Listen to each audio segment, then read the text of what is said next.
అందరికీ తెలియపరచాలి అని చెప్పి తన భాషలో RRR సినిమా చూసారా? RRR సినిమాలో రామ్ చరణ్ ఏం చేశాడు, గనులుగా ఉంటాడు, బ్రిటిష్ వాళ్ళు గనులు తగ్గడానికి చదువుకొని వచ్చి ఇక్కడ కష్టపడుతుంటాడు. మరి ఎన్టీఆర్ ఏం చేశారు, కుమరం భీమ ఒక పాట పాడగానే అందరూ అన్ని కష్టాలన్నీ తగ్గొట్టుకొని వచ్చి అమ్ముతారు, తొక్కి చంపుతారు లేదు. భావ వ్యక్తీకరణ అనేది భాష నుంచే వస్తుంది. సో ఆ భాష అనేది ఏంటి అంటే తెలంగాణకి ఒక గొప్ప భాష ఉంది. ఇప్పుడు కేసీఆర్ మాట్లాడితే తప్పక గొప్ప కొట్టి అందరూ కొట్టి తప్పదు. ఎందుకంటే ఈ కొట్టిదంటేనే అది ఒక విధంగా ఒక ఫీలింగ్ని కలిగిస్తుంది. ఇది ఒక భాషకు ఉండే గొప్పతనం. ఈ భాషని దృష్టిలో పెట్టుకొని కాళోజీ గారు ఆ భాషలోనే ప్రజలందరినీ చైతన్యవంతం చేయడానికి, వాళ్ళ యొక్క కష్టాలను ఎదిరించి బతకడానికి, మీకుండే కష్టాలను మీరు ఎదిరించాలన్నా అది కేవలం మీ చదువు, మీ జ్ఞానం నుంచే వస్తుంది. సో మీరు చదువుకునేది కూడా ఆ జ్ఞానం ఏంటి, ఎక్కడ ఏం జరుగుతుందో తెలుసుకోవడం కోసం. ఆయన పని చేసి కూలి పని చేసి బతకడానికి కాకుండా ఆయన అన్నం మీద డిపెండ్ అయ్యింది. సో వాళ్ళ అన్న ఈయన సమాజం కోసం కష్టపడుతున్నాడు కాబట్టి నా తమ్ముని, నా కుటుంబాన్ని కాపాడుకోవాలి అని ఆయన బాధ్యత తీసుకొని ఈయనకి సహకరించారు. ఈయన కూడా నా కుటుంబం అంటే నా ఈ అన్నతమ్ములనే కాదు, నా సమాజం, నా చుట్టుపక్కల ఉన్న వాళ్ళు కూడా నా కుటుంబమే. వాళ్ళకి నేనేం చేయాలి, చైతన్యం చేయాలి. చైతన్యం అంటే ఏంటి, ఆశలతో గొడవ పెట్టుకోవడం కాదు. అదే చైతన్యం అంటే ఈ బ్రతుకు ఎలా ఉంది మీరు తెలుసుకోవాలి.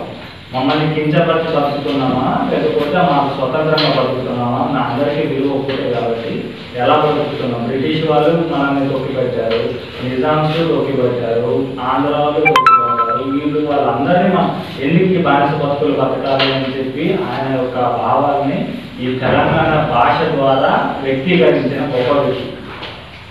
సో మీ బతుకులు కూడా ఎలా ఉండాలి అన్నది వాళ్ళని ఆదర్శంగా తీసుకొని చేసుకోవాలి. కాబట్టి వాళ్ళు చనిపోయినా కానీ వాళ్ళ పుట్టుక కారణమే ఇదంతా జరిగింది కదా, వాళ్ళు పుట్టడం వల్లనే ఇది జరిగింది. సో వాళ్ళ పుట్టుక రోజు మాత్రమే ఇది చేసుకుంటారు, వాళ్ళ గొప్ప విషయాన్ని తెలుసుకుంటారు. చనిపోయిన విషయ రోజు తెలుసుకోండి.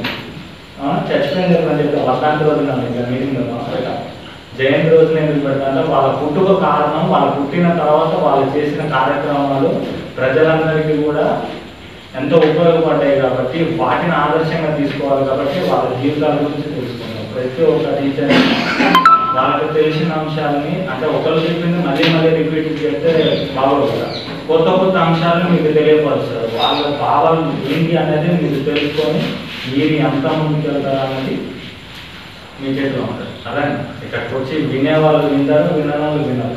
విన్నోడు బాగుపడతారు, విన్నోడు మళ్ళీ అదే జీవితంలో ఉంటారు. తేడా ఎవరికి పోదు. కానీ ఆయన ఏం చేశాడు, ఆయన చెప్పాలి కాబట్టి ఎవరింటారో వినరో కాదు, విన్న వాళ్ళు మాత్రం మాట్లాడు. ఆయన చెప్పడానికి పుస్తకాల్లో రాశారు, ప్రతిసారి చెప్పడానికి ఆయన ఉండడు కదా. కాబట్టి ఆ భావాలని కవితల రూపంలో, పుస్తకాల రూపంలో ప్రచురించి ఇప్పుడు మీ ముందుకు తీసుకొచ్చారు. ఇది జ్ఞానం. ఇది పుస్తకాలు అంటే పక్కన అంటే చదువుకోవడం. అది అన్నీ మీకు తెలిసింది కూడా మీరు బుక్స్ రాస్తారు. లేకపోతే రీసెర్చ్ చేసి సైంటిస్ట్ అవుతారు, ఏమవుతారో అది మీ చేతిలో ఉంటుంది. కవితలు రాసే కవులు కూడా కావచ్చు కదా. భాష ఏదైనా ఇంగ్లీష్లో రాసినా, తెలుగు, హిందీ ఇందులో రాసినా కానీ మీ భావ వ్యక్తీకరణ, మీరు సమాజాన్ని ఏం చూశారు, సమాజంలో మీరున్నారు, ఇక్కడ ఒక్కొక్కరు కూర్చున్నారంటే ఎవరు ఏంటిది, ఎవరి జీవితం ఎలా ఉంది, వాళ్ళు కష్టపడుతున్నారో సహాయం చేయాలి, ఏంటి ఏం జరుగుతుందని తెలుసుకొని ఎక్స్ప్రెస్ చేయడమే భాష. అందులో తెలంగాణ భాషలో మన దగ్గర ఇక ముందు భాష చాలా మంచిగా ఉంటుంది. తెలుగు బాగుంటుంది, హిందీ బాగుంటుంది, అన్నీ బాగానే ఉంటాయి. కానీ తెలంగాణ అనేది మీకు ఆ కొమరం సాంఘికంగా వస్తుందా, కొమరం తెలంగాణ యాసలోనే బాగా పూర్తి తెలుగు కాదు. సో ఆ యాసకి ఎంత రియాక్ట్ అయ్యారు జనాలు ఆ సాంగ్లో తెలుస్తుంది. సో వాళ్ళంతా చేసింది ఏంటి, చదువుకొని వచ్చింది కేవలం వాళ్ళ చుట్టుపక్కల ఉన్న వాళ్ళ ఫ్యామిలీ ఉంటుంది జనాలంతా. ఈ జనాలంతా మంచిగా బతకాలి అని అంటే ఈ బానిస బతుకులు ఉండకూడదు. అందుకోసం వాళ్ళు పోరాటం చేసింది. బ్రిటిష్ వాళ్ళతో పోరాటం చేసిన, నిజాంతో పోరాటం చేసిన, ఆంధ్ర వాళ్ళతో పోరాటం చేసిన, ఆంధ్ర వాళ్ళు తమిళనాడుతో పోరాటం చేసిన, ఆంధ్ర రాష్ట్రాలు తీసుకున్నారు. అదేనా ఏంటంటే బానిస బతుకుల నుంచి బయటికి రావడానికి చేసిన పోరాటమే విప్లవం. విప్లవం అంటే పోరాటం లేకుండా నడవడం కాదు. అదేనా ఏంటిది, బానిస బతుకుల నుంచి బయటికి రావడానికి వచ్చినటువంటి భావాలే విప్లవ భావాలు అంటారు. అంతే దాన్ని. సో మీరు చదువుకోవడానికి విప్లవ భావాలతో ముందుకు రండి, నేర్చుకోండి. చదువుకోవడానికి పుస్తకాలు తెలుగులో ఉండేది ఇదే జీవిత చరిత్ర, ఇంగ్లీష్లో ఉండేది ఇదే. వాళ్ళైన జీవిత చరిత్రలు మన చుట్టుపక్కల జరిగేటువంటి అంశాలనే పుస్తకాల్లో రాస్తారు. వాటిని చదువుకొని మీ లైఫ్ని మీరు ప్రశాంతంగా బతకాలి, నలుగురికి సహాయం చేయాలి, ఆదర్శంగా తీసుకోవాలి వ్యక్తులు. మీరు ఏం చేయాలి? ఆదర్శంగా తీసుకోవాలి. చెప్పండి గట్టిగా. ఇది ఆర్మీ ఇట్లానే వస్తుంది, ఎందుకంటే లేకపోతే మోటివేషన్ రాదు. అరుపులోనే ఉంటుంది, భావం గొంతులో ఉంటుంది. కవులు పాటలు పాడేటోళ్ళు వీళ్ళందరూ గద్దరు వీళ్ళు పాట పాడితే ఒక్కొక్కరికి రోమాలు ఇట్లా నిక్కబడి వస్తాయి. ఎందుకు అంటే ఈ శబ్దం నుంచే అంతా ఉంటుంది. శబ్దమే అంత చిన్నగా చెప్తే చిన్నగా ఉంటుంది, పెద్దగా చెప్తే పెద్దగా ఉంటుంది. ఈ శబ్దం నుంచే అన్నీ వస్తాయి.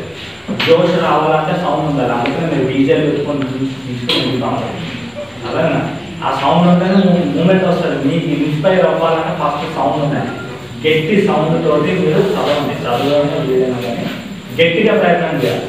అదే అందరిని ఆదర్శంగా తీసుకోండి. ఒక్కొక్క సార్ దగ్గర నుంచి ఒక్కొక్కటి ఉంటుంది. వాటిని ఆదర్శంగా